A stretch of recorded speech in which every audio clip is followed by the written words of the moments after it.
Pride and Prejudice by Jane Austen, Chapter 31. Colonel Fitzwilliam's manners were very much admired at the parsonage, and the ladies all felt that he must add considerably to the pleasures of their engagements at Rosings. It was some days, however, before they received any invitation thither, for while there were visitors in the house, they could not be necessary, and it was not till Easter Day, almost a week after the gentleman's arrival, that they were honoured by such an attention, and then they were merely asked on leaving church to come there in the evening. For the last week they'd seen very little of Lady Catherine or her daughter. Colonel Fitzwilliam had called at the parsonage more than once during the time, but Mr. Darcy they had only seen at church. The invitation was accepted, of course, and at a proper hour they joined the party in Lady Catherine's drawing-room. Her ladyship received them civilly, but it was plain that their company was by no means so acceptable as when she could get nobody else. And she was, in fact, almost engrossed by her nephews, speaking to them, especially to Darcy, much more than to any other person in the room. Colonel Fitzwilliam seemed really glad to see them. Anything was in welcome relief to him at Rosings, and Mrs. Collins's pretty friend had moreover caught his fancy very much. He now seated himself by her, and talked so agreeably of Kent and Hertfordshire, of travelling and staying at home, of new books and music, that Elizabeth had never been half so well entertained in that room before, and they conversed with so much spirit and flow as to draw the attention of Lady Catherine herself, as well as of Mr. Darcy. His eyes had been soon and repeatedly turned toward them, with a look of curiosity, and that her ladyship, after a while, shared the feeling, was more openly acknowledged, for she did not scruple to call out, "What is that you are saying, Fitzwilliam?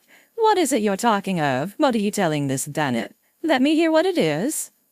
"We are speaking of music, madam," he said, when no longer able to avoid a reply.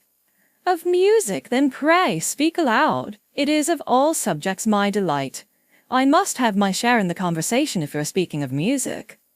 There are few people in England, I suppose, who have more true enjoyment of music than myself, or a better natural taste. If I had ever learnt, I should have been a great proficient. And so would Anne, if her health had allowed her to apply. I am confident that she would have performed delightfully. How does Georgiana get on, Darcy?"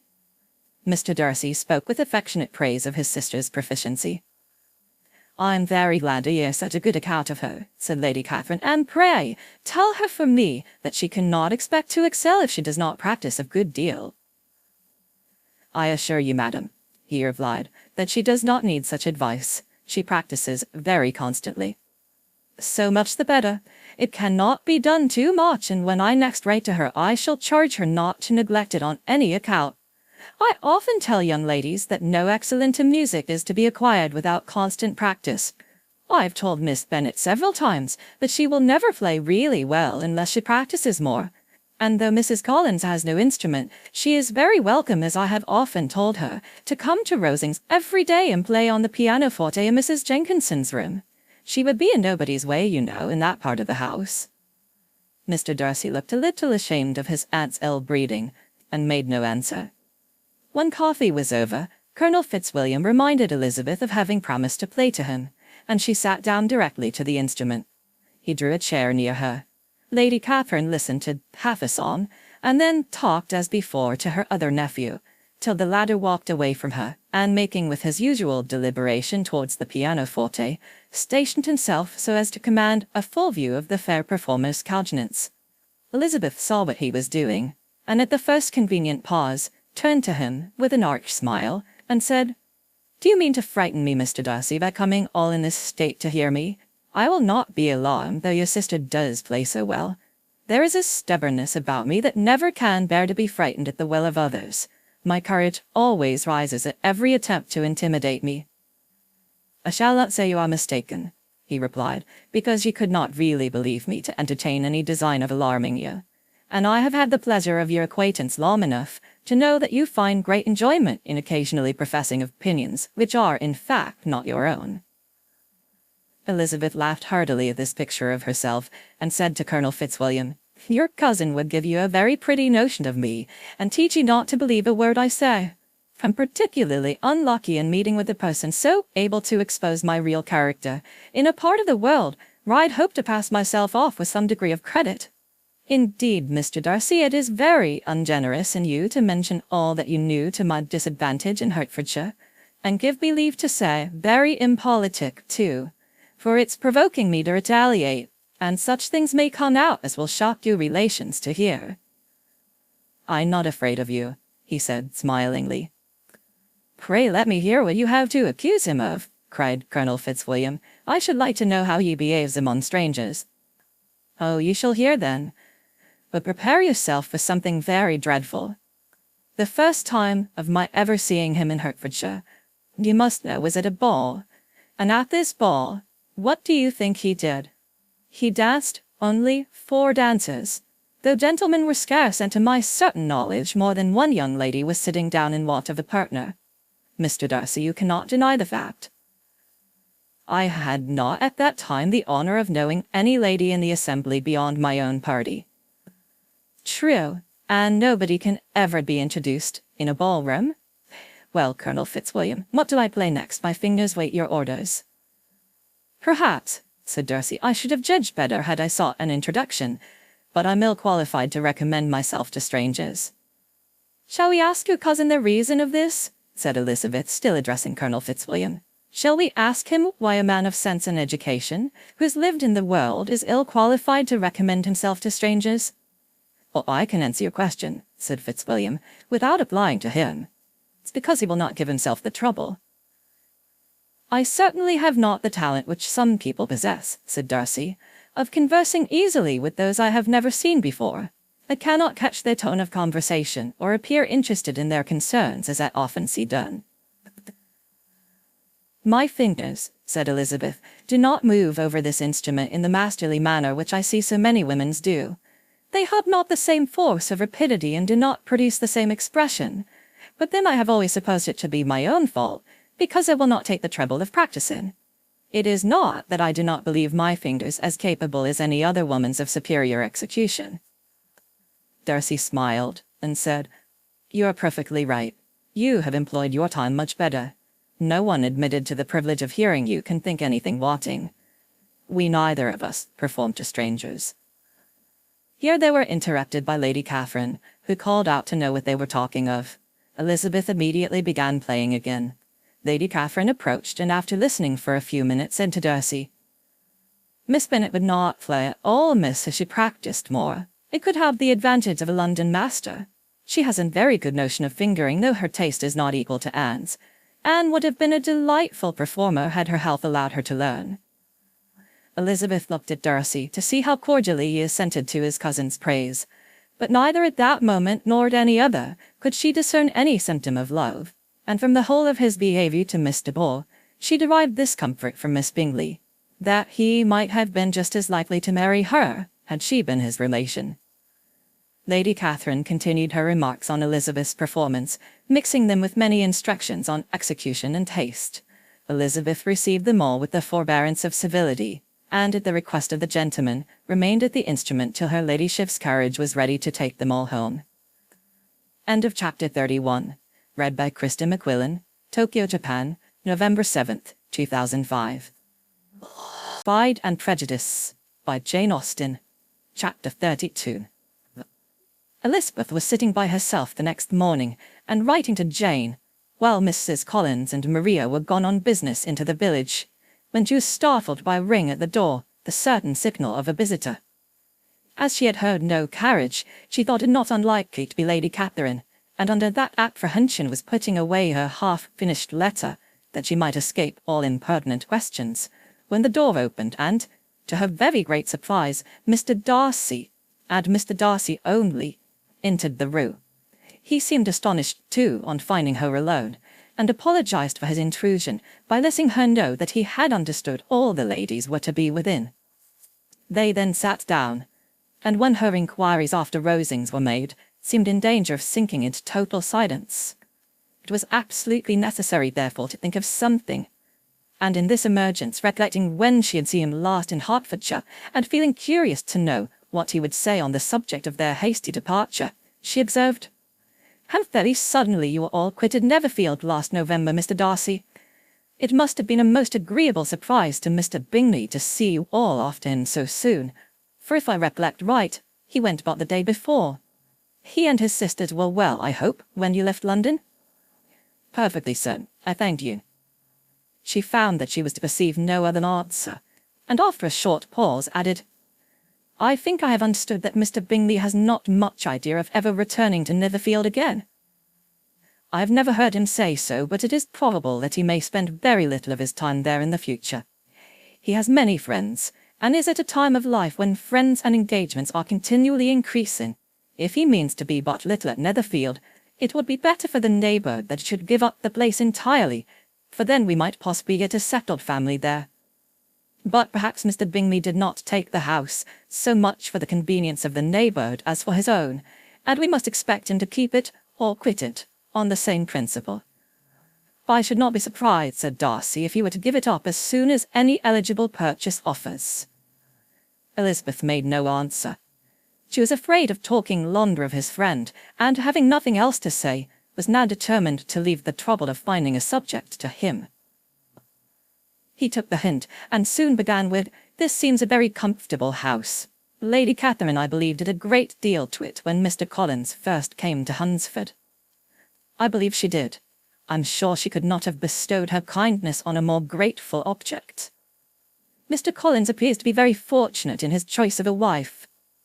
Yes, indeed, his friend may well rejoice in his having met with one of the very few sensible women who would have accepted him, or have made him happy if they had.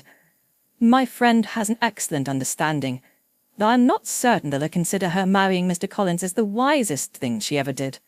She seems perfectly happy, however, and in a prudential light, it is certainly a very good match for her. It must be very agreeable for her to be settled within so easy a distance of her own family and friends. An easy distance, do you call it? It's nearly 50 miles. On what is 50 miles of good road? Little more than half a day's journey. Yes, I call is a very easy distance. I should never have considered that distance as one of the advantages of the match, cried Elizabeth. I should never have said Mrs. Collins was settled near her family. It is proof of your own attachment to Hertfordshire. Anything beyond the neighbourhood of Longbourn, I suppose, would appear far. As he spoke, there was a sort of smile which Elizabeth fancied she understood. He must be supposing her to be thinking of Jane and Netherfield, and she blushed as she answered, I do not mean to say that a woman may not be settled too near her family. The far and the near must be relative, and depend on many varying circumstances. Where there is fortune to make the expenses of travelling unimportant, distance becomes no evil. But that's not the case here. Mr. and Mrs. Collins have a comfortable income, but not such a one as will allow frequent journeys, and I'm persuaded my friend would not call herself near her family under less than half the present distance. Mr. Darcy drew his chair a little towards her, and said, You cannot have a right to such very strong local attachment. You cannot have always been at Longbourn. Elizabeth looked surprised. The gentleman experienced some change of feeling. He drew back his chair, took a newspaper from a table, and glancing over it said, in a colder voice, Are you pleased with Kent? A short dialogue on the subject of the country ensued, on either side calm and concise, and soon put an end to by the entrance of Charlotte and her sister just returned from her walk. The tete-a-tete surprised them. Mr. Darcy related the mistake which had occasioned his intruding on Miss Bennet, and after sitting a few minutes longer without saying much to anybody, went away. What could be the meaning of this? Said Charlotte as soon as he was gone. My dear Eliza, he must be in love with you, or he would never have called us in this familiar way. But when Elizabeth told of his silence, it did not seem very likely, even to Charlotte's wishes, to be the case, and after various conjectures, they could at last only suppose his visit to proceed from the difficulty of finding anything to do, which was the more probable from the time of year. All field sports are over. Within doors there was Lady Catherine, books, and a billiard table. A gentleman cannot always be within doors, and in the nearness of the parsonage, or the pleasantness of the walk to it, or of the people who lived in it, the two cousins found a temptation from this period of walking thither almost every day. They called at various times of the morning, sometimes separately, sometimes together, and now and then accompanied by their aunt. It was plain to them all that Colonel Fitzwilliam came because he had pleasure in their society, a persuasion which of course recommended him still more, and Elizabeth was reminded by her own satisfaction in being with him as well as by her evident admiration of her former favourite George Wickham, and though in comparing them she saw there was less captivating softness in Colonel Fitzwilliam's manners, she believed he might have the best informed mind. But why Mr. Darcy came so often to a parsonage, it was more difficult to understand. It could not be for society, as he frequently sat there 10 minutes together without opening his lips, and when he did speak, it seemed the effort of necessity rather than of choice, a sacrifice to propriety, not a pleasure to himself. He seldom appeared really animated. Mrs. Collins knew not what to make of him. Colonel Fitzwilliam's occasionally laughing at his stupidity proved that he was genuinely different, which her own knowledge of him could not have told her.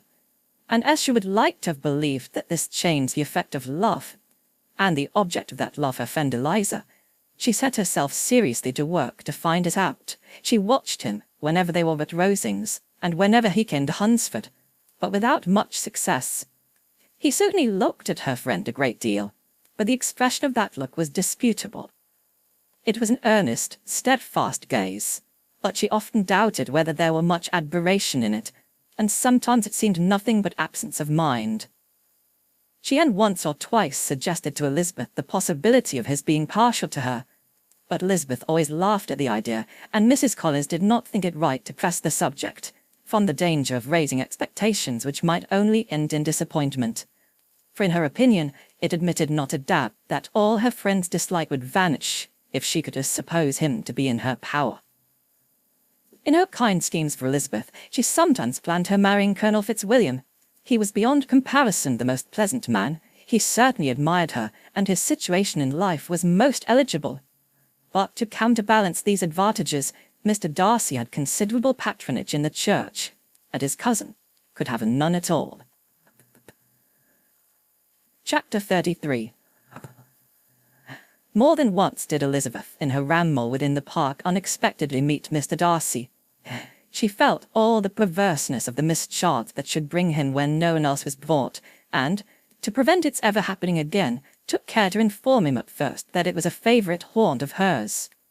How it could occur a second time, therefore, was very odd. Yet it did, and even a third.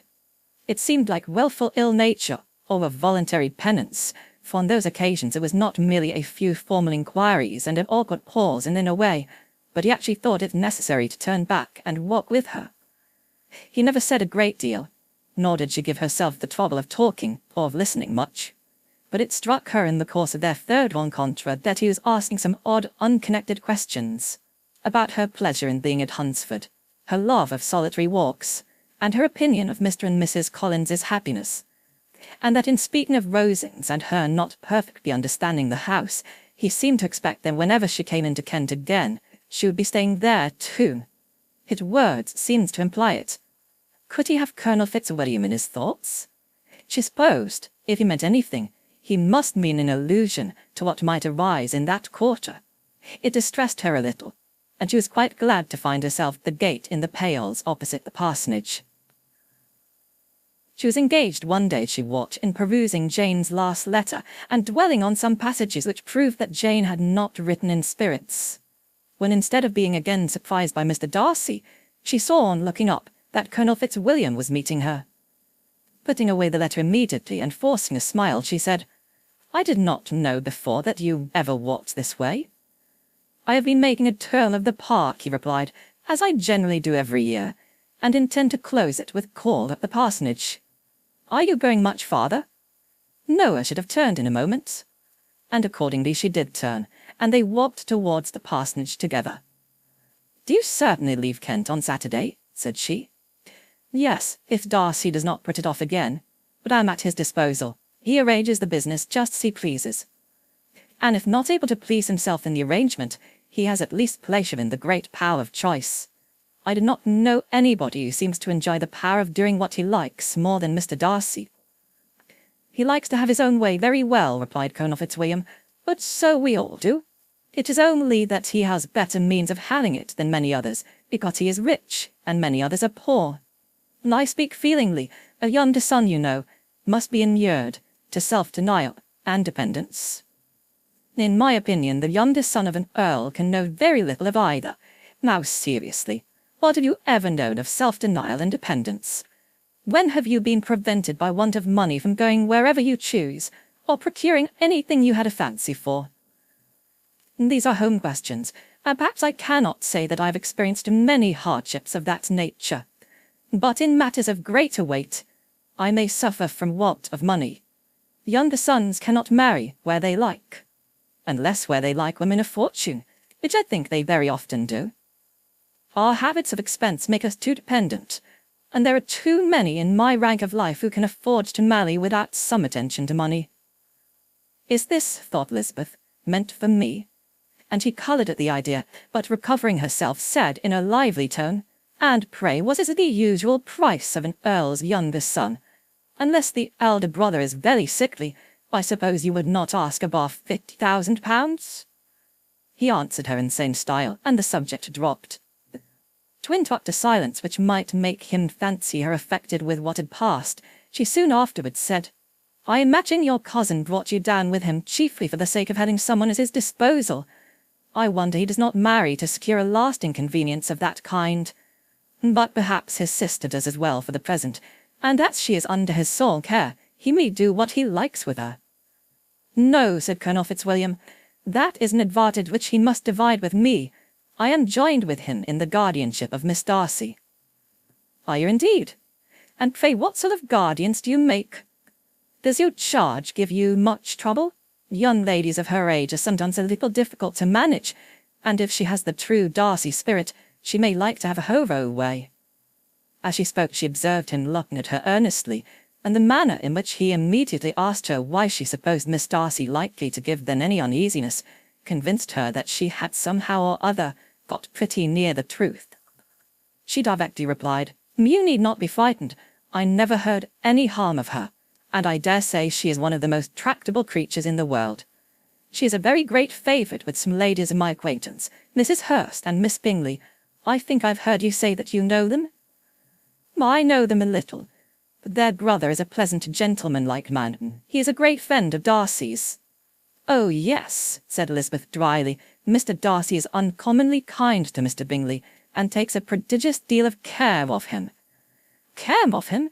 Yes, I really believe Darcy does take care of him in those points where he most wants care. From something that he told me in our journey hither, I have reason to think Bingley very much indebted to him. But I ought to beg his pardon, for I have no right to suppose that Bingley was the parson meant. It was all conjecture." "What is it that you mean?" "It's a circumstance which Darcy would not wish to be generally known, because if it were to get round to the lady's family, it would be an unpleasant thing. You may depend on my not mentioning it. And remember that I have not much reason for supposing it to be Bingley. What he told me was merely this, that he congratulated himself on having lately saved a friend from the inconveniences of a most imprudent marriage, but without mentioning names or any other particulars. And I only suspected it to be Bingley, from believing him the kind of young man to get into a scrape of that sort, and from knowing them to have been together the whole of last summer. Did Mr. Darcy give you reasons for this interference?" "I understand there were some very strong objections against the lady." "And what arts did he use to separate them?" "He did not talk to me of his own arts," said Fitzwilliam, smiling. "He only told me what I have now told you." Elizabeth made no answer and walked on, her heart swelling with indignation. After watching her a little, Fitzwilliam asked her why she was so thoughtful. "I am thinking of what you have been telling me," said she. "Your cousin's conduct does not suit my feelings. Why was he to be the judge?" "You are rather disposed to call his interference officious?" "I do not see what right Mr. Darcy had to decide on the propriety of his friend's inclination, or why, upon his judgment alone, he was to determine and direct in what manner his friend was to be happy. But," she continued, recollecting herself, "as we know none of the particulars, it is not fair to condemn him. It is not to be supposed that there was much affection in the case." "That is not an unnatural surmise," said Fitzwilliam, "but it is a lessening of the honour of my cousin's triumph, very sadly." This was spoken jestingly, but it appeared to her so just a picture of Mr. Darcy that she would not trust herself with an answer, and therefore, abruptly changing the conversation, talked on indifferent matters until they reached the parsonage. There, shut into her own room as soon as their visitor left them, she would think without interruption of all that she had heard. It was not to be supposed that any other people could be meant than those with whom she was connected. There could not exist in the world two men over whom Mr. Darcy could have such boundless influence. That he had been concerned in the measures taken to separate Bingley and Jane she had never doubted, but she had always attributed to Miss Bingley the principal design and arrangement of them. His own vanity, however, did not mislead him. He was the cause. His pride and caprice were the cause of all that Jane had suffered, and still continued to suffer. He had ruined for a while every hope of happiness for the most affectionate, most generous heart in the world, and no one could say how lasting an evil he might have inflicted. There were some very strong objections against the lady, were Colonel Fitzwilliam's words, and those strong objections probably were her having one uncle who was a country attorney, and another who was in business in London. To Jane herself, she exclaimed, there could be no possibility of objection. All loveliness and goodness as she is, her understanding excellent, her mind improved, and her manners captivating. Neither could anything be urged against my father, who, though with some peculiarities, has abilities Mr. Darcy himself need not disdain, and respectability which he will probably never reach. When he thought of her mother, her confidence gave way a little, but she would not allow that any objections there had material weight with Mr. Darcy, whose pride, she was convinced, would receive a deeper wound from the want of importance in his friends' connections than from their want of sense. And she was quite decided at last that he had been partly governed by this worst kind of pride, and partly by the wish of retaining Mr. Bingley for his sister. The agitation and tears which the subject occasioned brought on a headache, and it grew so much worse towards the evening that, added to her unwillingness to see Mr. Darcy, it determined her not to attend her cousins to Rosings, where they were engaged to drink tea. Mrs. Collins, seeing that she was really unwell, did not press her to go, and as much as possible prevented her husband from pressing her. But Mr. Collins could not conceal his apprehension at Lady Catherine's being rather displeased by her staying at home. End of chapter 33. Pride and Prejudice by Jane Austen, chapters 34 and 35. Chapter 34. When they were gone, Elizabeth, as if intending to exasperate herself as much as possible against Mr. Darcy, chose for her employment the examination of all the letters which Jane had written to her since being in Kent. They contained no actual complaint, nor was there any revival of past occurrences, or any communication of present suffering. But in all, and in almost every line of each, there was a want of that cheerfulness which had been used to characterize her style, and which, proceeding from the serenity of a mind at ease with itself, and kindly disposed towards everyone, had been scarcely ever clouded. Elizabeth noticed every sentence conveying the idea of uneasiness with an attention which it had hardly received on the first perusal. Mr. Darcy's shameful boast of what misery he had been able to inflict gave her a keener sense of her sister's sufferings. It was some consolation to think that his visit to Rosings was to end on the day after the next, and, a still greater, that in less than a fortnight she should herself be with Jane again, and enabled to contribute to the recovery of her spirits by all that affection could do.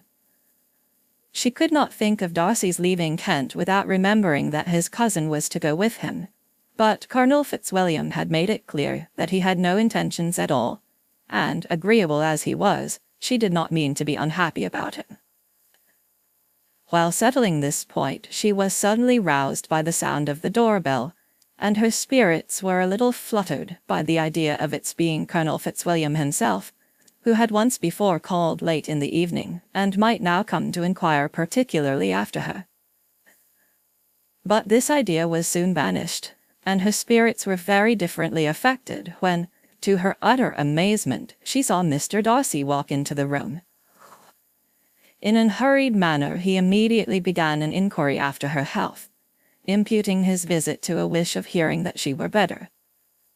She answered him with cold civility.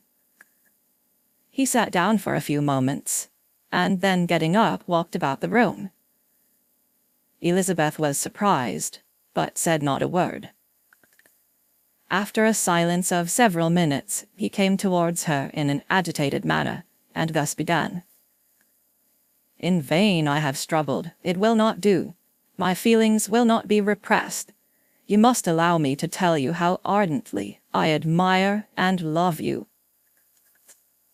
Elizabeth's astonishment was beyond expression. She stared, colored, doubted, and was silent. This he considered sufficient encouragement, and the avowal of all that he felt and had long felt for her immediately followed. He spoke well, but there were feelings besides those of the heart to be detailed, and he was not more eloquent on the subject of tenderness than of pride. His sense of her inferiority, of its being a degradation, of the family obstacles which had always opposed to inclination, or dwelt on with a warmth which seemed due to the consequence he was wounding, but was very unlikely to recommend his suit. In spite of her deeply rooted dislike, she could not be insensible to the compliment of such a man's affection, and though her intentions did not vary for an instant, she was at first sorry for the pain he was to receive, till, roused to resentment by his subsequent language, she lost all compassion in anger. She tried, however, to compose herself to answer him with patience, when he should have done.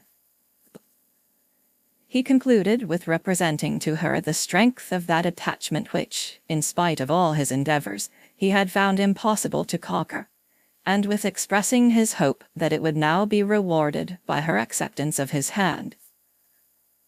As he said this, she could easily see that he had no doubt of a favorable answer. He spoke of apprehension and anxiety, but his countenance expressed real security. Such a circumstance could only exasperate farther, and when he ceased, the colour rose into her cheeks, and she said, "In such cases as this, it is, I believe, the established mode to express a sense of obligation for the sentiments avowed, however unequally they may be returned. It is natural that obligation should be felt, and if I could feel gratitude, I would now thank you. But I cannot. I have never desired your good opinion, and you have certainly bestowed it most unwillingly. I am sorry to have occasioned pain to anyone. It has been most unconsciously done, however, and I hope will be of short duration. The feelings which, you tell me, have long prevented the acknowledgement of your regard can have little difficulty in overcoming it after this explanation." Mr. Darcy, who was leaning against the mantelpiece with his eyes fixed on her face, seemed to catch her words with no less resentment than surprise. His complexion became pale with anger, and the disturbance of his mind was visible in every feature. He was struggling for the appearance of composure, and would not open his lips till he believed himself to have attained it. The pause was to Elizabeth's feelings dreadful. At length, with a voice of forced calmness, he said, "And this is all the reply which I am to have the honour of expecting? I might, perhaps, wish to be informed why, with so little endeavour at civility, I am thus rejected. But it is of small importance." "I might as well inquire," replied she, "why, with so evident a desire of offending and insulting me, you chose to tell me that you liked me against your will, against your reason, and even against your character. Was not this some excuse for incivility, if I was uncivil? But I have other provocations, you know I have. Had not my feelings decided against you? Had they been indifferent, or had they even been favorable? Do you think that any consideration would tempt me to accept the man who has been the means of ruining, perhaps forever, the happiness of a most beloved sister?" As she pronounced these words, Mr. Darcy changed colour, but the emotion was short, and he listened without attempting to interrupt her while she continued. "I have every reason in the world to think ill of you. No motive can excuse the unjust and ungenerous part you acted there. You dare not, you cannot deny that you have been the principal, if not the only means of dividing them from each other, of exposing one to the censure of the world for caprice and instability, and the other to its derision for disappointed hopes, and involving them both in misery of the acutest kind. She paused, and saw with no slight indignation that he was listening with an air which proved him wholly unmoved by any feeling of remorse. He even looked at her with a smile of affected incredulity. "Can you deny that you have done it?" she repeated. With assumed tranquillity, he then replied, "I have no wish of denying that I did everything in my power to separate my friend from your sister, or that I rejoice in my success. Towards him I have been kinder than towards myself." Elizabeth disdained the appearance of noticing this civil reflection, but its meaning did not escape, nor was it likely to conciliate her. "But it is not merely this affair," she continued, "on which my dislike is founded. Long before it had taken place, my opinion of you was decided. Your character was unfolded in the recital which I received many months ago from Mr. Wickham. On this subject, what can you have to say? In what imaginary act of friendship can you here defend yourself? Or under what misrepresentation can you here impose upon others? You take an eager interest in that gentleman's concerns," said Darcy, in a less tranquil tone, and with a heightened colour. "Who that knows what his misfortunes have been can help feeling an interest in him?" "His misfortunes," repeated Darcy contemptuously. "Yes, his misfortunes have been great indeed." "And of your infliction," cried Elizabeth with energy. "You have reduced him to his present state of poverty, comparative poverty. You have withheld the advantages which you must know to have been designed for him. You have deprived the best years of his life of that independence which was no less his due than his desert. You have done all this, and yet you can treat the mention of his misfortune with contempt and ridicule." "And this," cried Darcy, as he walked with quick steps across the room, "is your opinion of me. This is the estimation in which you hold me. I thank you for explaining it so fully. My faults, according to this calculation, are heavy indeed. But perhaps," added he, stopping in his walk and turning towards her, "these offences might have been overlooked, had not your pride been hurt by my honest confession of the scruples that had long prevented my forming any serious design. These bitter accusations might have been suppressed, had I, with greater policy, concealed my struggles, and flattered you into the belief of my being impelled by unqualified, unalloyed inclination, by reason, by reflection, by everything. But disguise of every sort is my abhorrence, nor am I ashamed of the feelings I related. They were natural and just. Could you expect me to rejoice in the inferiority of your connections?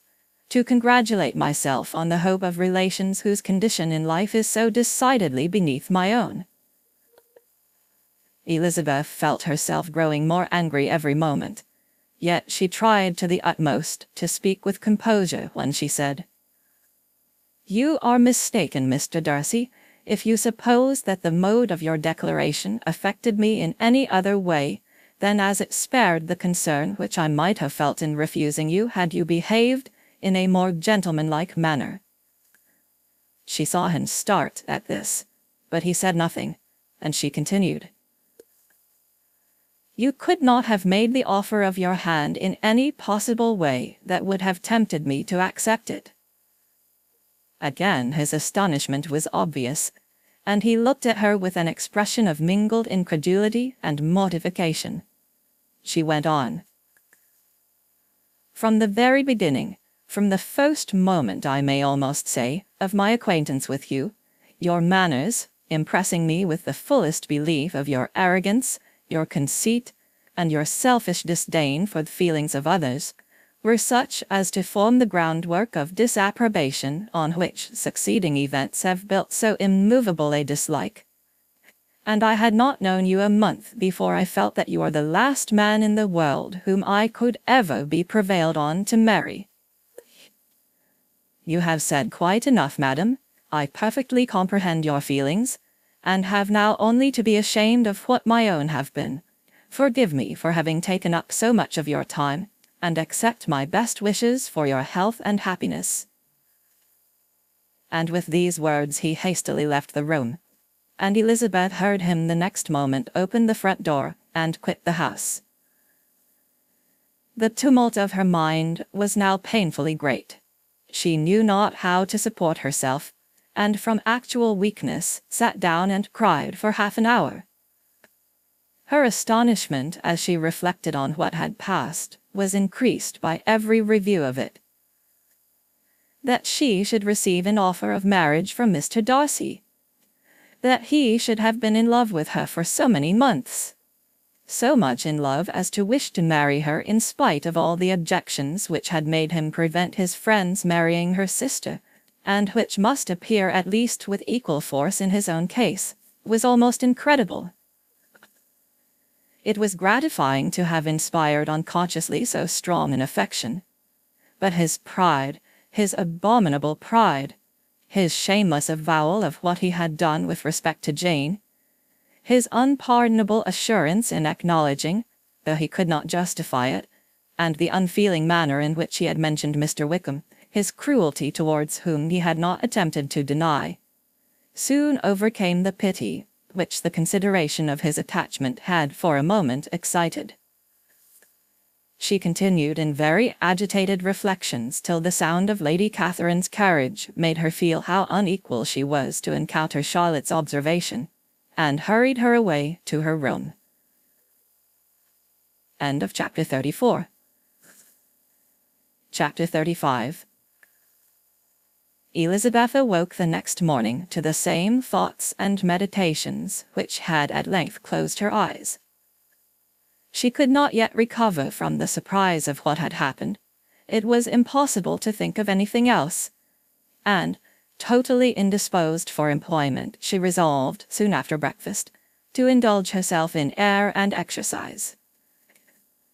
She was proceeding directly to her favourite walk, when the recollection of Mr. Darcy's sometimes coming there stopped her, and instead of entering the park, she turned up the lane, which led farther from the turnpike road. The park paling was still the boundary on one side, and she soon passed one of the gates into the ground. After walking 2 or 3 times along that part of the lane, she was tempted, by the pleasantness of the morning, to stop at the gates and look into the park. The 5 weeks which she had now passed in Kent had made a great difference in the country, and every day was adding to the verdure of the early trees. She was on the point of continuing her walk when she caught a glimpse of a gentleman within the sort of grove which edged the park. He was moving that way, and, fearful of its being Mr. Darcy, she was directly retreating. But the person who advanced was now near enough to see her, and stepping forward with eagerness, pronounced her name. She had turned away, but on hearing herself called, though in a voice which proved it to be Mr. Darcy, she moved again towards the gate. He had by that time reached it also, and holding out a letter, which she instinctively took, said, with a look of haughty composure, "I have been walking in the grove some time in the hope of meeting you. Will you do me the honour of reading that letter?" And then, with a slight bow, turned again into the plantation, and was soon out of sight. With no expectation of pleasure, but with the strongest curiosity, Elizabeth opened the letter, and to her still increasing wonder perceived an envelope, containing 2 sheets of letter paper, written quite through, in a very close hand. The envelope itself was likewise full. Pursuing her way along the lane, she then began it. It was dated from Rosings, at 8 o'clock in the morning, and was as follows. Be not alarmed, madam, on receiving this letter, by the apprehension of its containing any repetition of those sentiments, or renewal of those offers, which were last night so disgusting to you. I write without any intention of paining you, or humbling myself, by dwelling on wishes which, for the happiness of both, cannot be too soon forgotten. And the effort which the formation and the perusal of this letter must occasion should have been spared, had not my character required it to be written and read. You must therefore pardon the freedom with which I demand your attention. Your feelings, I know, will bestow it unwillingly, but I demand it of your justice. 2 offences of a very different nature, and by no means of equal magnitude, you last night laid to my charge. The first mentioned was that, regardless of the sentiments of either, I had detached Mr. Bingley from your sister, and the other that I had, in defiance of various claims, in defiance of honour and humanity, ruined the immediate prosperity and blasted the prospects of Mr. Wickham. Wilfully and wantonly to have thrown off the companion of my youth, the acknowledged favourite of my father, a young man who had scarcely any other dependence than on our patronage, and who had been brought up to expect its exertion, would be a depravity to which the separation of 2 young persons, whose affection could be the growth of only a few weeks, could bear no comparison. But from the severity of that blame which was last night so liberally bestowed, respecting each circumstance, I shall hope to be in the future secured, when the following account of my actions and their motives has been read. If, in the explanation of them, which is due to myself, I am under the necessity of relating feelings which may be offensive to yours, I can only say that I am sorry. The necessity must be obeyed, and further apology would be absurd. I had not been long in Hertfordshire before I saw, in common with others, that Bingley preferred your elder sister to any other young woman in the country. But it was not till the evening of the dance at Netherfield that I had any apprehension of his feeling a serious attachment. I had often seen him in love before. At that ball, while I had the honour of dancing with you, I was first made acquainted, by Sir William Lucas's accidental information, that Bingley's attentions to your sister had given rise to a general expectation of their marriage. He spoke of it as a certain event, of which the time alone could be undecided. From that moment I observed my friend's behaviour attentively, and I could then perceive that his partiality for Miss Bennet was beyond what I had ever witnessed in him. Your sister I also watched. Her look and manners were open, cheerful, and engaging as ever, but without any symptom of peculiar regard, and I remained convinced from the evening's scrutiny that though she received his attentions with pleasure, she did not invite them by any participation of sentiment. If you have not been mistaken here, I must have been in error. Your superior knowledge of your sister must make the latter probable. If it be so, if I have been misled by such error to inflict pain on her, your resentment has not been unreasonable. But I shall not scruple to assert that the serenity of your sister's countenance and air was such as might have given the most acute observer a conviction that, however amiable her temper, her heart was not likely to be easily touched. That I was desirous of believing her indifferent is certain, but I will venture to say that my investigation and decisions are not usually influenced by my hopes or fears. I did not believe her to be indifferent because I wished it. I believed it on impartial conviction, as truly as I wished it in reason. My objections to the marriage were not merely those which I last night acknowledged to have the utmost force of passion to put aside, in my own case. The want of connection could not be so great an evil to my friend as to me. But there were other causes of repugnance, causes which, though still existing, and existing to an equal degree in both instances, I had myself endeavoured to forget, because they were not immediately before me. These causes must be stated, though briefly. The situation of your mother's family, though objectionable, was nothing in comparison to that total want of propriety so frequently, so almost uniformly betrayed by herself, by your 3 younger sisters, and occasionally even by your father. Pardon me, it pains me to offend you, but amidst your concern for the defects of your nearest relations, and your displeasure at this representation of them, let it give you consolation to consider that, to have conducted yourselves so as to avoid any share of the like censure, is praise no less generally bestowed on you and your elder sister, than it is honorable to the sense and disposition of both. I will only say farther, that from what passed that evening, my opinion of all parties was confirmed, and every inducement heightened which could have led me before to preserve my friend from what I esteemed a most unhappy connection.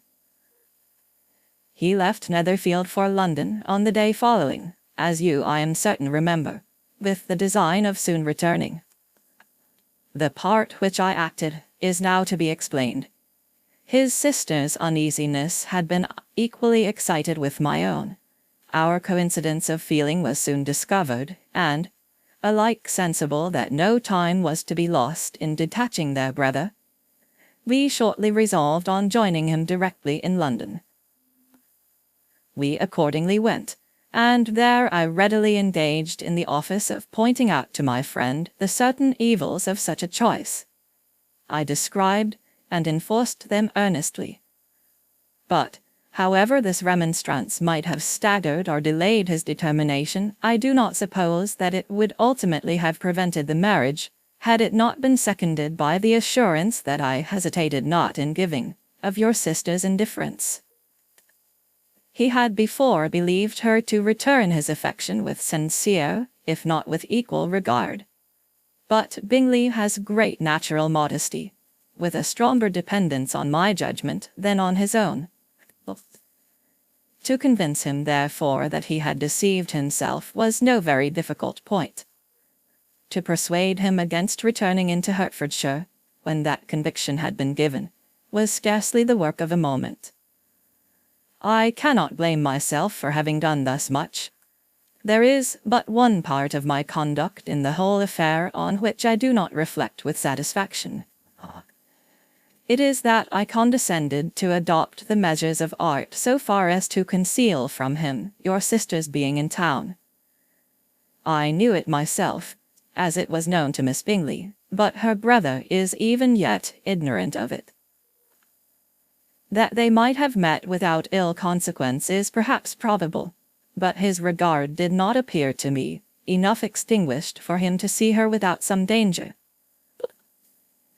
Perhaps this concealment, this disguise, was beneath me.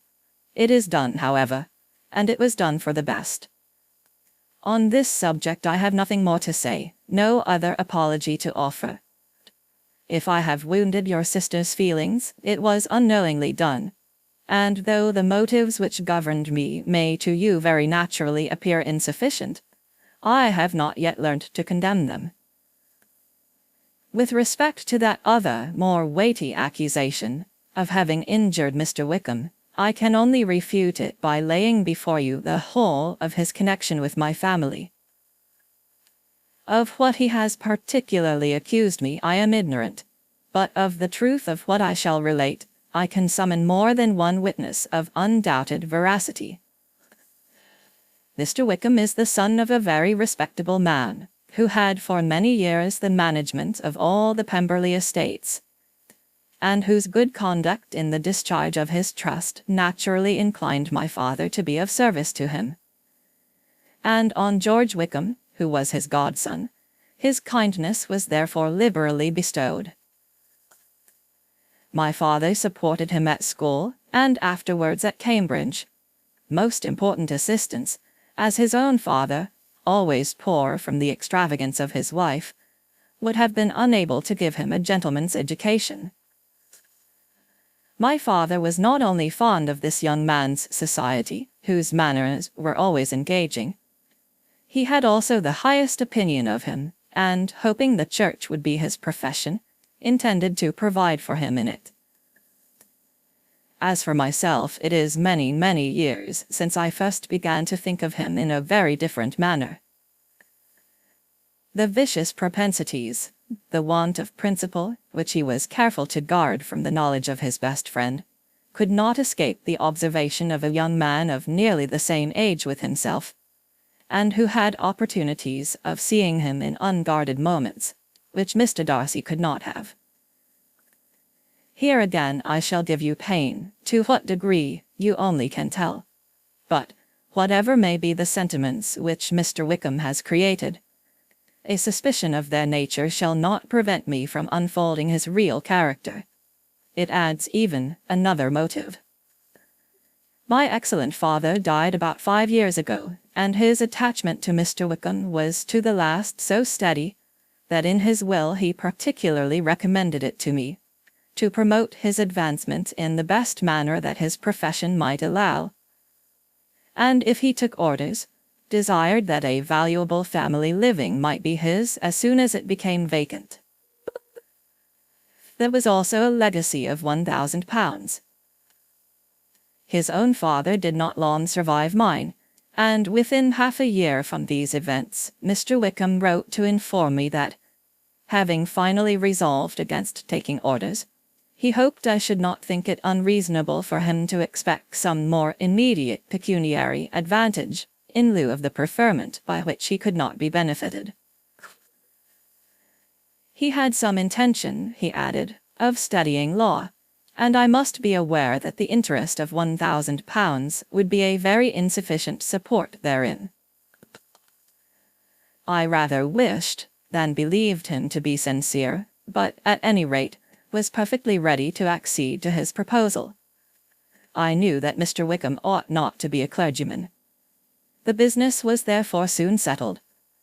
He resigned all claim to assistance in the church, were it possible that he could ever be in a situation to receive it, and accepted in return £3,000. All connection between us seemed now dissolved. I thought too ill of him to invite him to Pemberley, or admit his society in town. In town I believe he chiefly lived, but his studying the law was a mere pretence, and being now free from all restraint, his life was a life of idleness and dissipation. For about 3 years I heard little of him, but on the decease of the incumbent of the living which had been designed for him, he applied to me again by letter for the presentation. His circumstances, he assured me, and I had no difficulty in believing it, were exceedingly bad. He had found the law a most unprofitable study, and was now absolutely resolved on being ordained, if I would present him to the living in question, of which he trusted there could be little doubt, as he was well assured that I had no other person to provide for, and I could not have forgotten my revered father's intentions. You will hardly blame me for refusing to comply with this entreaty, or for resisting every repetition to it. His resentment was in proportion to the distress of his circumstances, and he was doubtless as violent in his abuse of me to others, as in his reproaches to myself. After this period every appearance of acquaintance was dropped.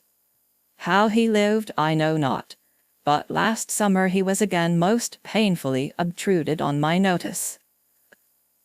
I must now mention a circumstance which I would wish to forget myself, and which no obligation less than the present should induce me to unfold to any human being. Having said thus much, I feel no doubt of your secrecy. My sister, who is more than 10 years my junior, was left to the guardianship of my mother's nephew, Colonel Fitzwilliam, and myself.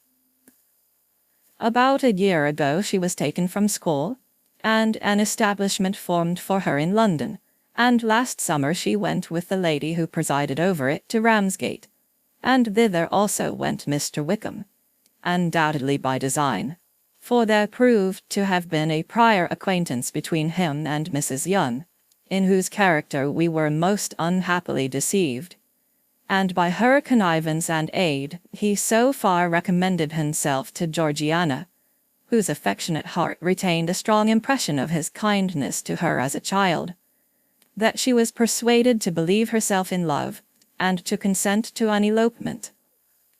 She was then but 15, which must be her excuse, and after stating her imprudence, I am happy to add that I owed the knowledge of it to herself.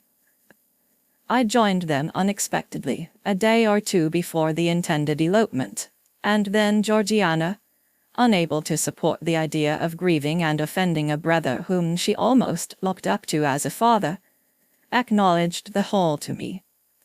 You may imagine what I felt, and how I acted. Regard for my sister's credit and feelings prevented any public exposure, but I wrote to Mr. Wickham, who left the place immediately, and Mrs. Young was of course removed from her charge. Mr. Wickham's chief object was unquestionably my sister's fortune, which is £30,000, but I cannot help supposing that the hope of revenging himself on me was a strong inducement. His revenge would have been complete, indeed. This, madam, is a faithful narrative of every event in which we have been concerned together, and if you do not absolutely reject it as false, you will, I hope, acquit me henceforth of cruelty towards Mr. Wickham. I know not in what manner, under what form of falsehood he has imposed on you, but his success is not perhaps to be wondered at. Ignorant as you previously were of everything concerning either, detection could not be in your power, and suspicion certainly not in your inclination. You may possibly wonder why all this was not told you last night, but I was not then master enough of myself to know what could or ought to be revealed. For the truth of everything here related, I can appeal more particularly to the testimony of Colonel Fitzwilliam, who, from our near relationship and constant intimacy, and still more as one of the executors of my father's will, has been unavoidably acquainted with every particular of these transactions. If your abhorrence of me should make my assertions valueless, you cannot be prevented by the same cause from confiding in my cousin, and that there may be the possibility of consulting him, I shall endeavour to find some opportunity of putting this letter in your hands in the course of the morning. I will only add, God bless you. Fitzwilliam Darcy. End of chapter 35. Recorded on November 12th, 2005, in Oceanside, California. Pride and Prejudice by Jane Austen. Chapter 36. If Elizabeth, when Mr. Darcy gave her the letter, did not expect it to contain a renewal of his offers, she had formed no expectation at all of its contents. But such as they were, it may well be supposed how eagerly she went through them, and what a contrariety of emotion they excited. Her feelings as she read were scarcely to be defined. With amazement did she first understand that he believed any apology to be in his power, and steadfastly was she persuaded that he could have no explanation to give which a just sense of shame would not conceal. With a strong prejudice against everything he might say, she began his account of what had happened at Netherfield. She read with an eagerness which hardly left her power of comprehension, and from impatience of knowing what the next sentence might bring, was incapable of attending to the sense of the one before her eyes. His belief of her sister's insensibility she instantly resolved to be false, and his account of the real, the worse objections to the match, made her too angry to have any wish of doing him justice. He expressed no regret for what he had done which satisfied her. His style was not penitent, but haughty. It was all pride and insolence. But when this subject was succeeded by his account of Mr. Wickham, when she read with somewhat clearer attention a relation of events which, if true, must overthrow every cherished opinion of his worth, and which bore so alarming an affinity to his own history of himself, her feelings were yet more acutely painful and more difficult of definition. Astonishment, apprehension, and even horror oppressed her. She wished to discredit it entirely, repeatedly exclaiming, "This must be false, this cannot be, this must be the grossest falsehood." And when she had gone through the whole letter, though scarcely knowing anything of the last page or two, put it hastily away, protesting that she would not regard it, that she would never look at it again. In this perturbed state of mind, with thoughts that could rest on nothing, she walked on, but it would not do. In half a minute the letter was unfolded again, and collecting herself as well as she could, she again began the mortifying perusal of all that related to Wickham, and commanded herself so far as to examine the meaning of every sentence. The account of his connection with the Pemberley family was exactly what he had related himself. And the kindness of the late Mr. Darcy, though she had not before known its extent, agreed equally well with his own words. So far each recital confirmed the other, but when she came to the will the difference was great. What Wickham had said of the living was fresh in her memory, and as she recalled his very words, it was impossible not to feel that there was gross duplicity on one side or the other, and for a few moments she flattered herself that her wishes did not err. But when she read and reread with the closest attention the particulars immediately following of Wickham's resigning all pretensions to the living, of his receiving in lieu so considerable a sum as £3,000, again she was forced to hesitate. She put down the letter, weighed every circumstance with what she meant to be impartiality, deliberated on the probability of each statement, but with little success. On both sides it was only assertion. Again she read on, but every line proved more clearly that the affair, which she had believed it impossible that any contrivance could so represent as to render Mr. Darcy's conduct in it less than infamous, was capable of a turn which must make him entirely blameless throughout the whole. The extravagance and general profligacy, which he scrupled not to lay at Mr. Wickham's charge, exceedingly shocked her, the more so as she could bring no proof of its injustice. She had never heard of him before his entrance into the shire militia, in which he had engaged at the persuasion of the young man who, on meeting him accidentally in town, had there renewed a slight acquaintance. Of his former way of life nothing had been known in Hertfordshire but what he told himself. As to his real character, had information been in her power, she had never felt a wish of inquiring. His countenance, voice, and manner had established him at once in the possession of every virtue. She tried to recollect some instance of goodness, some distinguished trait of integrity or benevolence that might rescue him from the attacks of Mr. Darcy, or at least by the predominance of virtue atone for those casual errors under which she would endeavour to class what Mr. Darcy had described as the idleness and vice of many years continued. But no such recollection befriended her. She could see him instantly before her in every charm of air and address, but she could remember no more substantial good than the general approbation of the neighbourhood, and the regard which his social powers had gained him in the mess. After pausing on this point a considerable while, she once more continued to read, but alas, the story which followed, of his designs on Miss Darcy, received some confirmation from what had passed between Colonel Fitzwilliam and herself only the morning before. and at last she was referred for the truth of every particular to Colonel Fitzwilliam himself, from whom she had previously received the information of his near concern in all his cousin's affairs, and whose character she had no reason to question. At one time she had almost resolved on applying to him, but the idea was checked by the awkwardness of the application, and at length wholly banished by the conviction that Mr. Darcy would never have hazarded such a proposal he had not been well assured of his cousin's cooperation.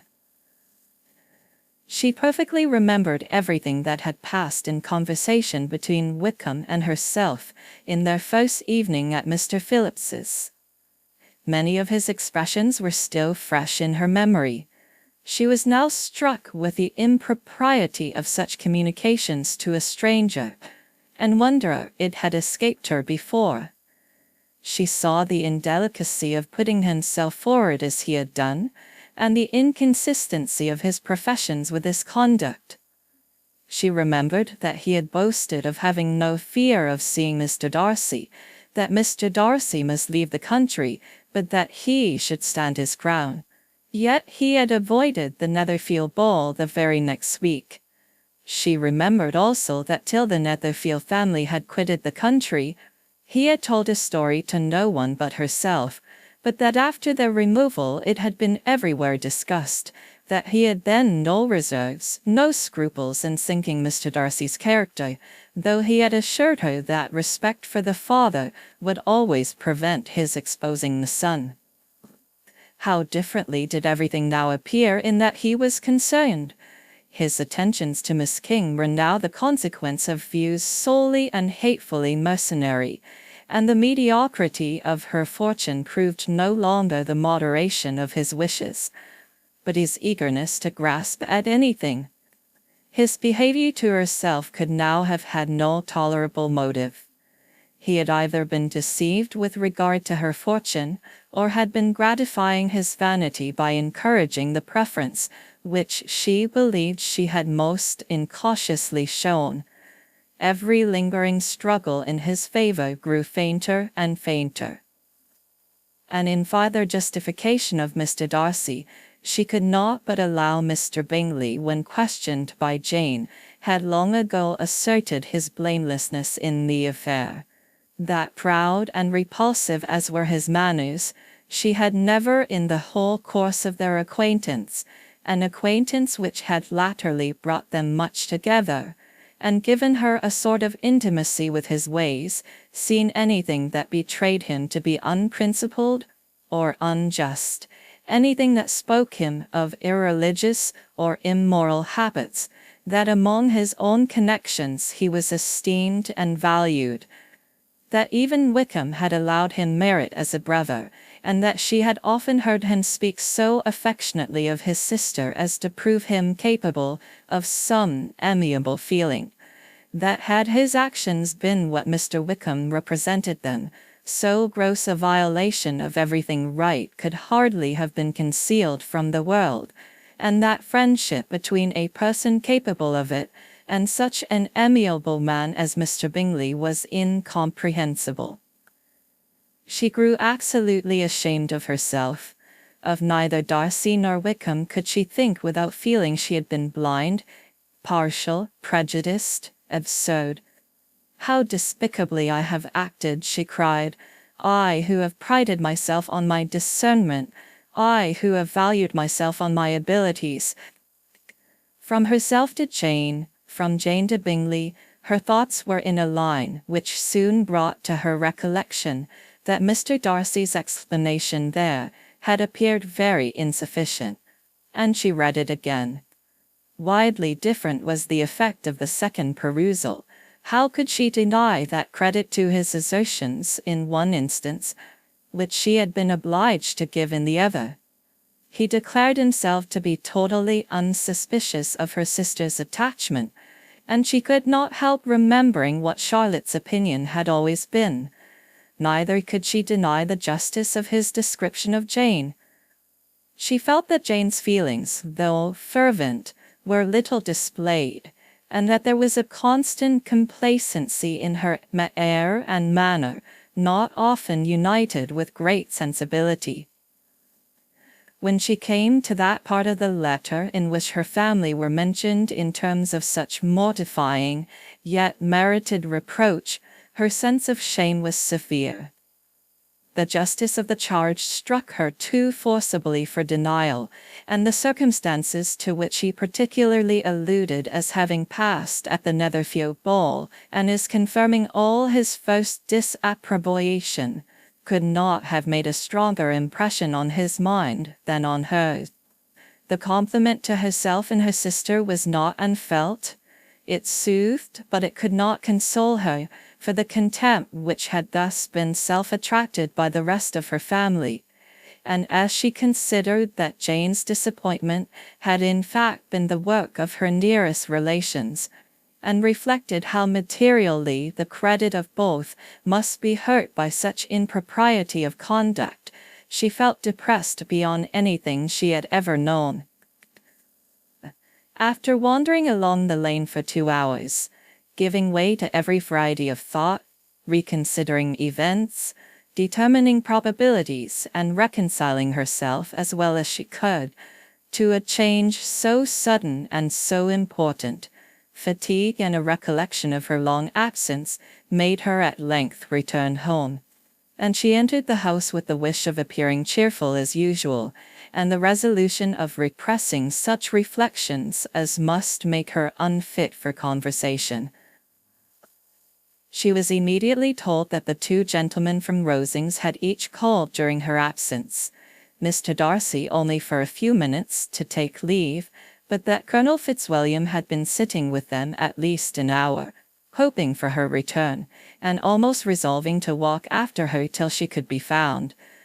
Elizabeth could but just affect concern in missing him. She really rejoiced at it. Colonel Fitzwilliam was no longer an object. She could think only of her letter. End of chapter 36. Chapter 37. The 2 gentlemen left Rosings the next morning, and Mr. Collins, having been in waiting near the lodges to make them his parting obeisance, was able to bring home the pleasing intelligence of their appearing in very good health and in as tolerable spirits as could be expected, after the melancholy scene so lately gone through at Rosings. To Rosings he then hastened, to console Lady Catherine and her daughter, and on his return brought back with great satisfaction a message from her ladyship, importing that she felt herself so dull as to make her very desirous of having them all to dine with her.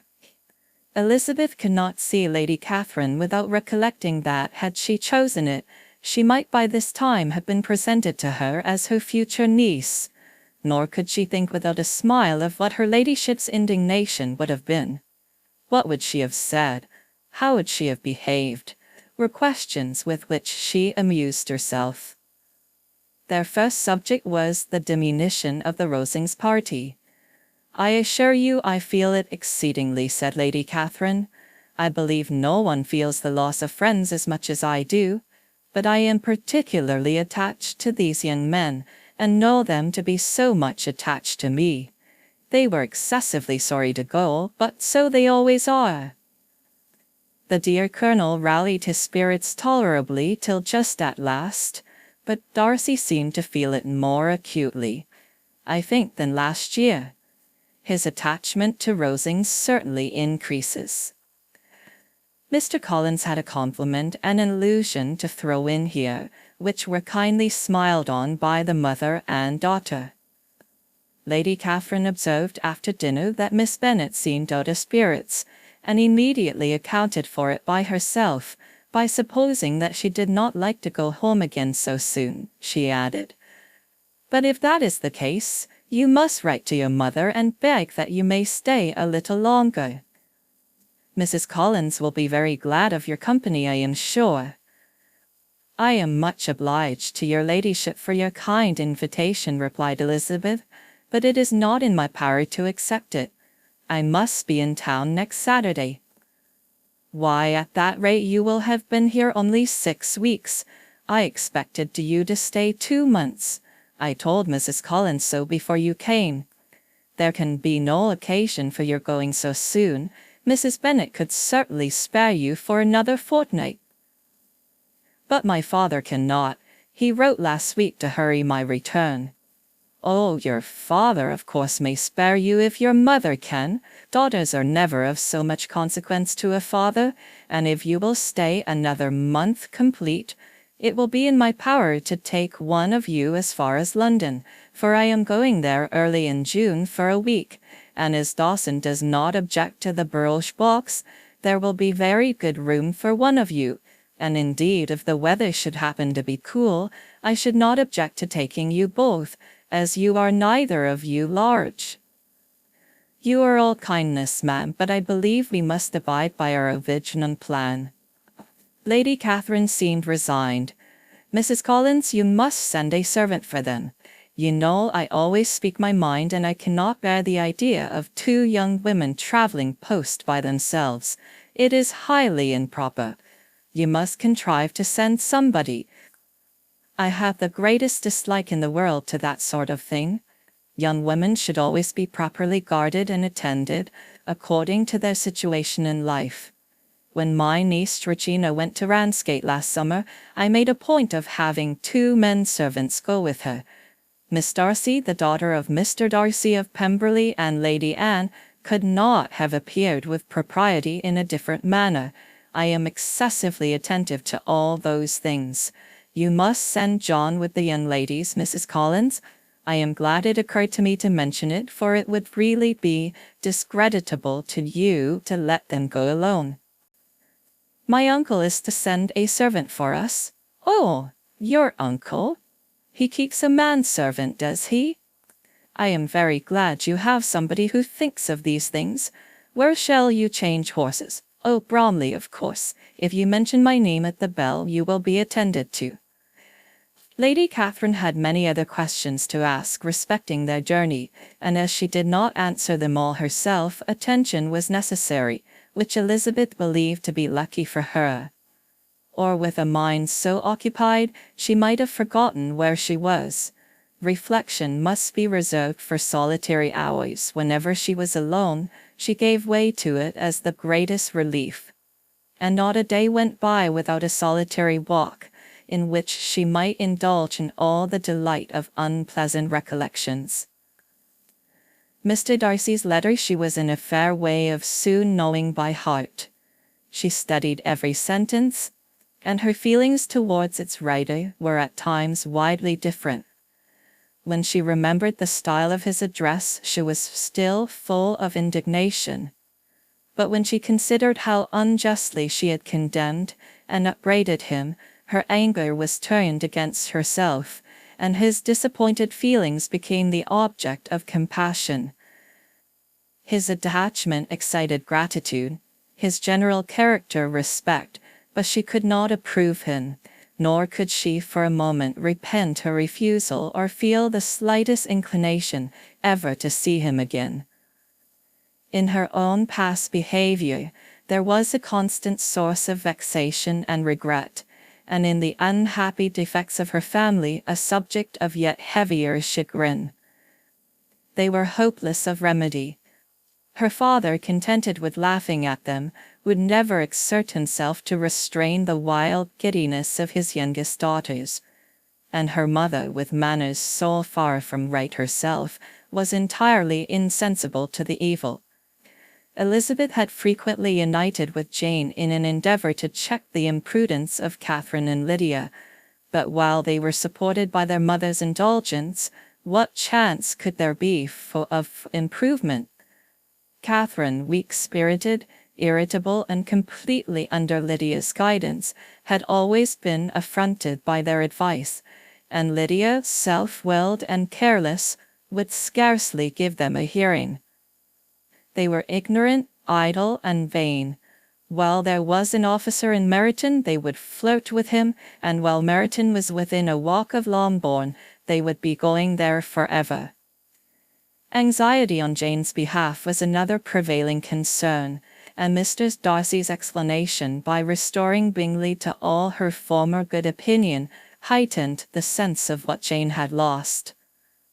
His affection was proved to have been sincere, and his conduct cleared of all blame, unless any could attach to the implicitness of his confidence in his friend.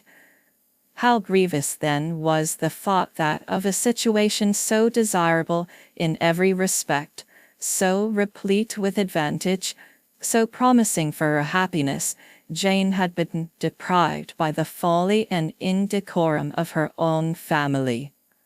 When to these recollections was added the development of Wickham's character, it may be easily believed that the happy spirits, which had seldom been depressed before, were now so much affected as to make it impossible for her to appear tolerably cheerful. Their engagements at Rosings were as frequent during the last week of her stay as they had been at first. The very last evening was spent there, and her ladyship again inquired minutely into the particulars of their journey, gave them directions as to the best method of packing, and was so urgent on the necessity of placing gowns in the only right way, that Maria thought herself obliged on her return to undo all the work of the morning and pack her trunk afresh. When they parted, Lady Catherine, with great condescension, wished them a good journey, and invited them to come to Hunsford again next year, and Miss de Bourgh exerted herself so far as to curtsy and hold out her hand to both. End of chapter 37. Pride and Prejudice by Jane Austen. Chapter 38. On Saturday morning, Elizabeth and Mr. Collins met for breakfast a few minutes before the others appeared, and he took the opportunity of paying the parting civilities which he deemed indispensably necessary. "I know not, Miss Elizabeth," said he, "whether Mrs. Collins has yet expressed her sense of your kindness in coming to us, but I am very certain you will not leave the house without receiving her thanks for it. The favour of your company has been much felt, I assure you. We know how little there is to tempt anyone in our humble abode, our plain manner of living, our small rooms and few domestics, and the little we see of the world, must make Hunsford extremely dull to a young lady like yourself, but I hope you will believe us grateful for the condescension, and that we have done everything in our power to prevent your spending your time unpleasantly." Elizabeth was eager with her thanks and assurances of happiness. She had spent 6 weeks with great enjoyment, and the pleasure of being with Charlotte and the kind attentions she had received must make her feel the obliged. Mr. Collins was gratified, and with more smiling solemnity replied, "It gives me great pleasure to hear that you have passed your time not disagreeably. We have certainly done our best, and most fortunately having it in our power to introduce you to very superior society, and from our connections with Rosings, the frequent means of varying the humble home scene, I think we may flatter ourselves that your Hunsford visit cannot have been entirely irksome. Our situation with regard to Lady Catherine's family is indeed the sort of extraordinary advantage and blessing which few can boast. You see on what a footing we are. You see how continually we are engaged there. In truth, I must acknowledge that with all the disadvantages of this humble personage, I should not think anyone abiding in it an object of compassion, while they are sharers of our intimacy at Rosings." Words were insufficient for the elevation of his feelings, and he was obliged to walk about the room, while Elizabeth tried to unite civility and truth in a few short sentences. "You may in fact carry a very favourable report of us into Hertfordshire, my dear cousin. I flatter myself at least that you will be able to do so. Lady Catherine's great attentions to Mrs. Collins you have been a daily witness of, and altogether I trust it does not appear that your friend has drawn an unfortunate, but on this point it will be as well to be silent. Only let me assure you, my dear Elizabeth, that I can from my heart most cordially wish you equal felicity in marriage. My dear Charlotte and I have but one mind and one way of thinking. There is in everything a most remarkable resemblance of character and ideas between us. We seem to have been designed for each other. Elizabeth could safely say that it was a great happiness where that was the case, and with equal sincerity could add that she firmly believed and rejoiced in his domestic comforts. She was not sorry, however, to have the recital of them interrupted by the lady from whom they sprang. Poor Charlotte! It was melancholy to leave her to such society. But she had chosen it with her eyes open, and though evidently regretting that her visitors were to go, she did not seem to ask for compassion. Her home and her housekeeping, her parish and her poultry, and all their dependent concerns had not yet lost their charms. At length the chaise arrived, the trunks were fastened on, the parcels placed within, and it was pronounced to be ready. After an affectionate parting between the friends, Elizabeth was attended to the carriage by Mr. Collins, and as they walked down the garden he was commissioning her with his best respects to all her family, not forgetting his thanks for the kindness he had received at Longbourn in the winter, and his compliments to Mr. and Mrs. Gardiner, though unknown. He then handed her in. Maria followed, and the door was on the point of being closed, when he suddenly reminded them, with some consternation, that they had hitherto forgotten to leave any messages for the ladies at Rosings. But, he added, you will of course wish to have your humble respects delivered to them, with your grateful thanks for their kindness to you while you have been here. Elizabeth made no objection. The door was then allowed to be shut, and the carriage drove off. Good gracious, cried Maria after a few minutes' silence. It seems but a day or two since we first came, and yet how many things have happened. A great many indeed, said her companion with a sigh. We have dined 9 times at Rosings, besides drinking tea there twice. How much I shall have to tell. Elizabeth added privately, and how much I shall have to conceal. Their journey was performed without much conversation or any alarm, and within 4 hours of their leaving Hunsford, they reached Mr. Gardiner's house, where they were to remain a few days. Jane looked well, and Elizabeth had little opportunity of studying her spirits, amidst the various engagements which the kindness of her aunt had reserved for them. But Jane was to go home with her, and at Longbourn there would be leisure enough for observation. It was not without an effort, meanwhile, that she could wait even for Longbourn, before she told her sister of Mr. Darcy's proposals.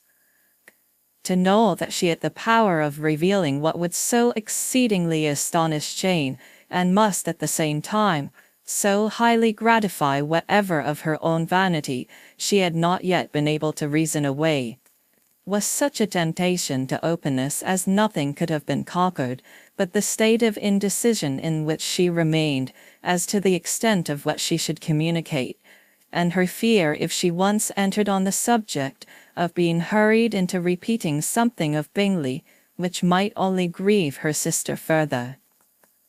End of Chapter 38. Chapter 39. It was the 2nd week in May in which the 3 young ladies set out together from Gracechurch Street for the town in Hertfordshire, and as they drew near the approved inn where Mr. Bennet's carriage was to meet them, they quickly perceived, in token of the coachman's punctuality, both Kitty and Lydia looking out of a dining-room upstairs. These 2 girls had been above an hour in the place, happily employed in visiting an opposite milliner, watching the sentinel on guard, and dressing a salad and cucumber. After welcoming their sisters, they triumphantly displayed a table set out with such cold meat as an inn larder usually affords, exclaiming, "Is this not nice? Is not this an agreeable surprise? And we mean to treat you all," added Lydia, "but you must lend us the money, for we have just spent ours at the shop out there." Then, showing her purchases, "Look here, I have bought this bonnet. I do not think it is very pretty, but I thought I might as well buy it as not. I shall pull it to pieces as soon as I get home and see if I can make it up any better." And when her sisters abused it as ugly, she added with perfect unconcern, "Oh, but there were 2 or 3 much uglier in the shop. And when I had bought some prettier colored satin to trim it with, fresh, I think it will be very tolerable. Besides, it will not much signify what one wears this summer, after the militia have left Meryton, and they are going in a fortnight." "Are they indeed?" cried Elizabeth with great satisfaction. "They are going to be encamped near Brighton, and I do so want Papa to take us there for the summer. It would be such a delicious scheme, and I dare say would cost hardly anything at all. Mamma would like to go too, of all things. Only think what a miserable summer else we shall have."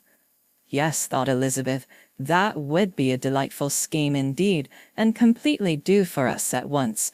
Good heaven, Brighton and a whole campful of soldiers, to us who have been overset already by one poor regiment of militia and the monthly balls of Meryton. "Now I have got some news for you," said Lydia as they sat down at the table. "What do you think? It is excellent news, capital news, and about a certain person we all like." Jane and Elizabeth looked at each other, and the waiter was told he need not stay.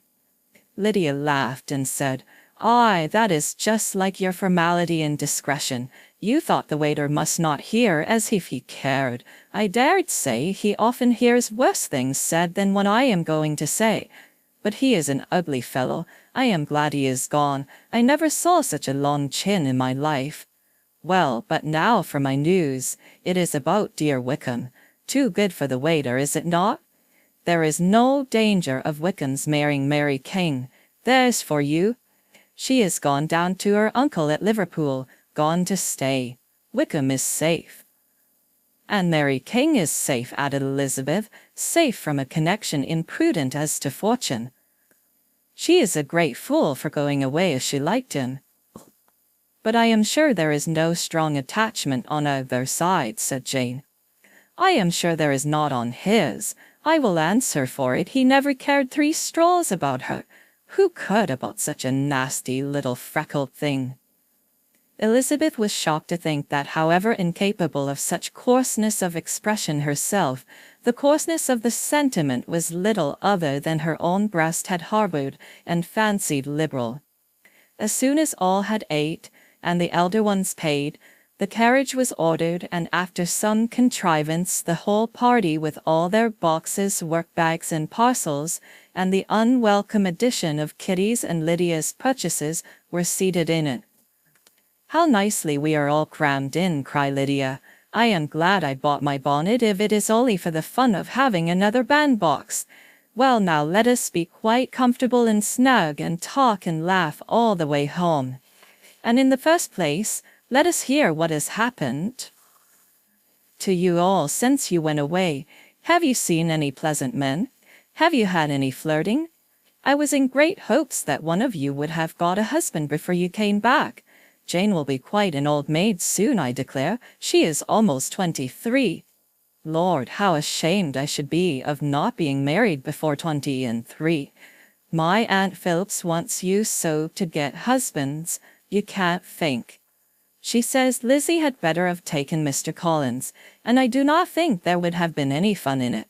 Lord, how I should like to be married before any of you, and then I would chaperone you about to all the balls. Dear me, we had such a good piece of fun the other day at Colonel Foster's. Kitty and me were to spend the day there, and Mrs. Foster promised to have a little dance in the evening. By the by, Mrs. Foster and me are such friends. And so she asked the 2 Harringtons to come, but Harriet was ill, and so Pen was forced to come by herself, and then what do you think we did? We dressed up chamberlains in women's clothes on purpose to pass for a lady. Only think what fun! Not a soul knew of it but Colonel and Mrs. Foster and Kitty and me, except my aunt, for we were forced to borrow one of her gowns, and you cannot imagine how well he looked. When Denny and Wickham and Pratt and 2 or 3 more of the men came in, they did not know him in the least. Lord, how I laughed! And so did Mrs. Foster. I thought I should have died, and that made the men suspect something, and then they soon found out what was the matter.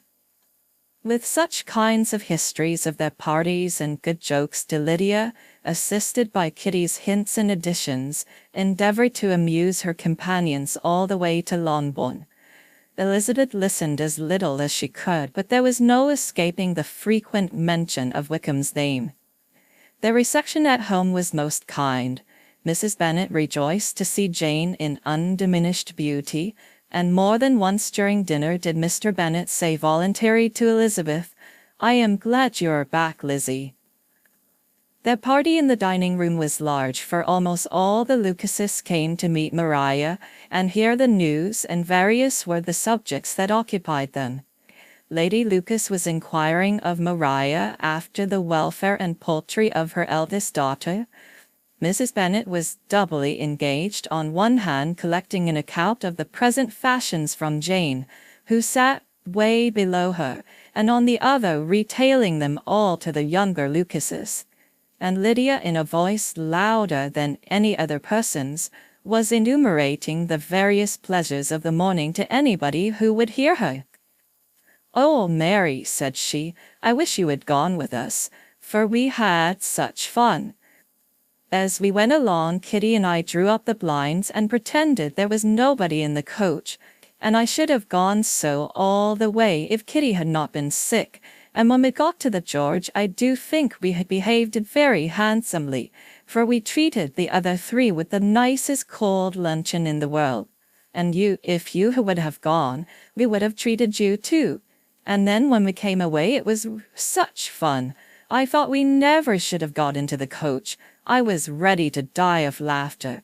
And then we were so merry all the way home. We talked and laughed so loud that anybody might have heard us 10 miles off."